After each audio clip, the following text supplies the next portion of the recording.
अस्सलाम वालेकुम नाज़रीन, हाईटेक न्यूज़ के खबरनामे में आपका खैर मकदम है। मैं हूं नेहा खान। नजर डालते हैं आज की अहम खबरों पर।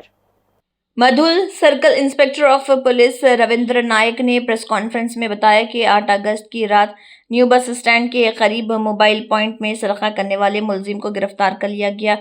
मुलजिम की शिनाख्त 19 साल और लक्ष्मण साकिन बासर के तौर पर हुई। पुलिस ने इसके कब्जे से 2 mobile phone, 2 Bluetooth devices, power bank और नकद रकम बरामद कर ली। मुलजिम के खिलाफ मुख्तलिफ थानों में पहले भी मुकदमात दर्ज हैं। నమస్కారం. ఈరోజు ముదూర్ పోలీస్ స్టేషన్లో ఒక ప్రాపర్టీ అఫెండర్ను పట్టుకోవడం జరిగింది. అతని పేరు ఉర్సు లక్ష్మణ్. ఇతను బాసర్ నివాసి.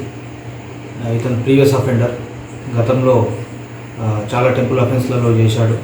లాస్ట్ టైం బోధన్ రూరల్ పరిధిలోంచి టెంపుల్ అఫెన్స్లో చేసి అక్కడ జైలు పోయి ఒక వారం క్రితం బయటకు వచ్చాడు.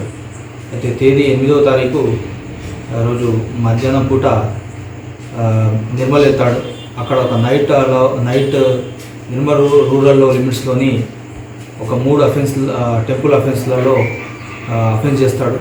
అక్కడ నుండి ముదోలు వచ్చేసి ఒక షట్టర్ లిఫ్టింగ్ చేసి ఒక రాజరాజేశ్వర అనే మొబైల్ షాప్లో లోపల ఎంటర్ అయ్యి అక్కడ మనకు ఒక 2 మొబైల్స్, అలాగే ఒక పవర్ బ్యాంకు, అలాగే ఇయర్ ఫోన్స్ని దొంగతనం చేస్తాడు.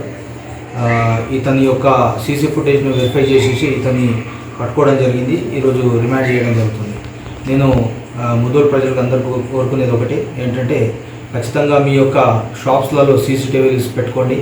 అదేవిధంగా ప్రతి షాప్ ఓనర్ కూడా వాళ్ళ షాప్స్ కవర్ చేస్తూ, అలాగే ఆ సీసీ కెమెరాలు ఒకటి రోడ్ సైడ్ విజిబిలిటీ అయ్యేటట్టుగా కవర్ చేయాలని కోరుకుంటున్నాను. Thank you.